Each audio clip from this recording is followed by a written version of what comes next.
Ako nga pala si Mark, dating guro sa Pilipinas at ngayon ay isa na akong healthcare worker dito sa Canada.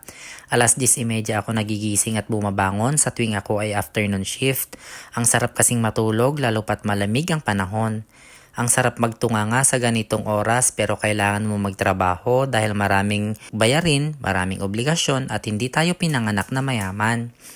Hindi ko lubos akalain na isa na akong personal support worker o PSW o mas kilala sa tawag na caregiver. Pinangarap ko lang dati ito noon. Akalain mo sa ibang bansa pala ako magtatapos. Nung una, medyo hirap pa ako. Katunayan nga nagkasakit pa ako habang ako ay may training. Pero ngayon, ini-enjoy ko na ang trabahong ito. Maraming hamon o pagsubok ang dadaanan pero laban lang, malalagpasan din ang lahat. Magtiwala ka lang at sa bandang huli, malalasap mo din ang tugatog ng tagumpay.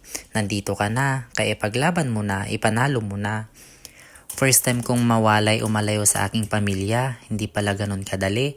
Lalo pa at wala kang kapamilya o kakilala dito, wala kang karamay, walang matatakbuhan sa oras ng kagipitan. Buti na lang at marami din tayong mga kababayan na nandito.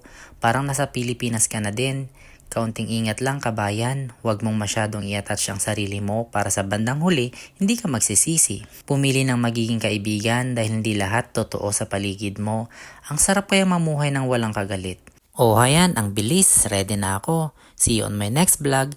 Gracias, paalam!